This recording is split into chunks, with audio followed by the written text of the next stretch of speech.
T'es entrepreneur, tu as ton service ou ton produit que tu veux vendre, mais tu fais face à l'étape de la prospection. L'étape qui...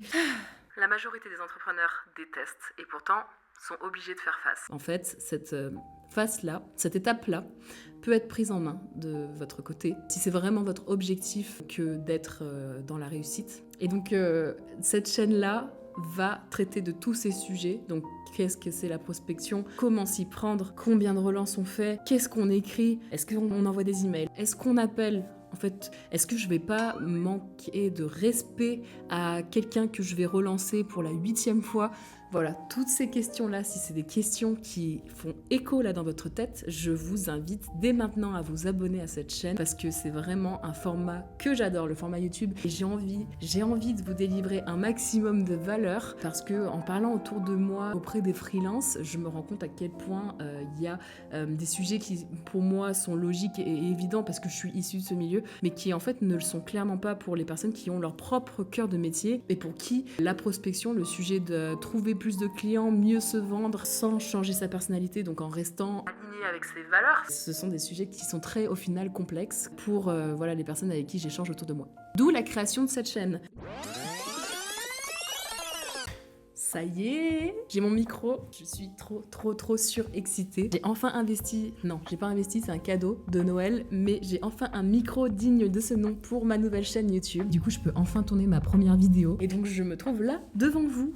Aujourd'hui, je suis super contente. S'il vous plaît, soyez indulgents avec la qualité de mon contenu ou de ma vidéo, parce que je vous avoue que c'était très stressant pour moi de passer à cette action-là. Donc voilà, un petit like de votre part, moi ça me soutiendrait énormément pour cette première vidéo.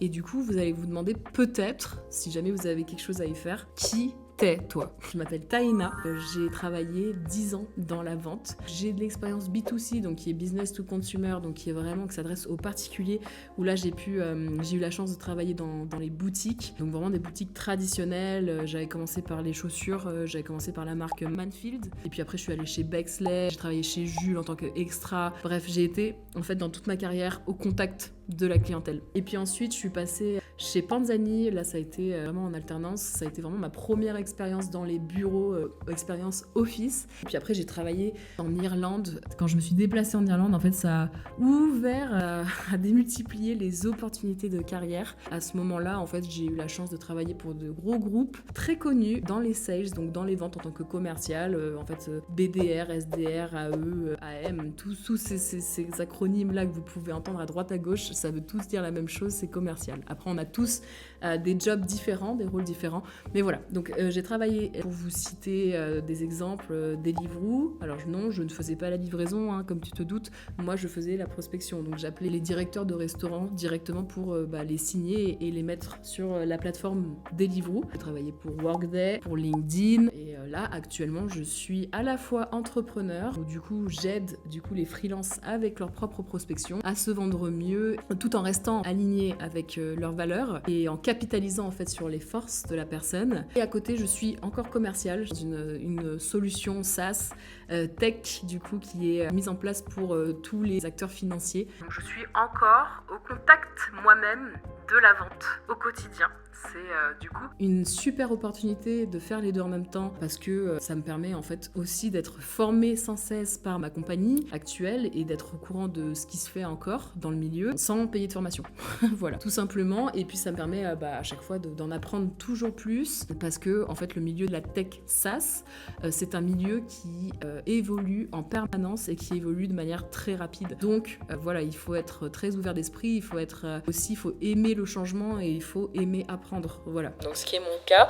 Mais là aujourd'hui, j'ai créé Prospection sans pression, qui est une formation sur toutes les bases de la prospection et bien plus. Ça s'adresse au niveau des personnes qui ne s'y connaissent pas du tout en prospection et même à ceux qui s'y connaissent mais qui souhaitent améliorer leur approche et avoir plus de résultats via leur prospection si aujourd'hui ils estiment qu'ils passent beaucoup trop de temps et qu'ils n'ont pas le retour sur investissement en termes de leur temps. Dans cette chaîne, tout ce que je veux vous transmettre, c'est vraiment de la pure valeur basée sur mes expériences, mes lectures et puis sur mon quotidien, parce que comme je l'ai dit, j'ai 10 ans d'expérience en la matière et puis c'est du coup quelque chose, les ventes qui me passionnent, sinon je serais pas restée autant de temps dans ce milieu-là. D'ailleurs à un moment donné dans ma carrière, j'ai dévié un peu du chemin et j'ai fini en tant que modératrice de contenu pour Facebook. Du coup indirectement j'étais prestataire, mais du coup ça a été quand même une super expérience, mais je me suis vite rendu compte que le contact auprès des personnes clients me manquait. Voilà. Donc là, tout ce qu'on va voir sur cette chaîne,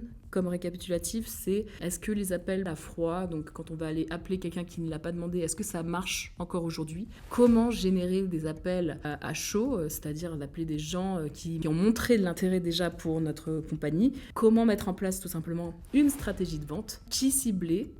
Quel est le meilleur prix que je peux proposer éventuellement à quelqu'un en restant aligné avec vos valeurs? Est-ce que je vais pas déranger la personne si je la relance encore? Voilà. Si ça, ce sont toutes les questions que vous vous posez et que 2026, c'est une année sur laquelle vous voulez mettre un vrai coup d'accélérateur et un vrai focus, une vraie priorité sur votre prospection, alors encore une fois, je vous invite à vous abonner à la chaîne Prospection sans pression. Et d'ailleurs, pour finir cette première vidéo qui m'a beaucoup stressée et qui m'a demandé énormément de courage, je voulais que vous mettiez en commentaire quelles questions vous vous posez vous de votre côté par rapport à la prospection, notamment quelles questions vous vous posez, qu'est-ce que vous aimeriez voir peut-être sur cette chaîne auquel je pourrais vous y répondre. Ça peut être une question, ça peut être un format de vidéo, un type de vidéo, un concept, voilà. Je suis ouverte à toutes les suggestions aujourd'hui, donc soyez pas timide. Moi, si j'ai pu passer à l'action aujourd'hui, vous pouvez mettre ce petit commentaire. Comme ça, moi, ça me permettra aussi de pas parler toute seule en face de mon téléphone. Donc merci à vous, mes premiers visionnaires ou visionneurs, je sais pas. Je suis trop contente de enfin passer le cap. Pour moi, ça a été hyper difficile. Donc vraiment, envoyez-moi de la force, je vous en prie, et vous allez voir que je vais vous le rendre fois 1000.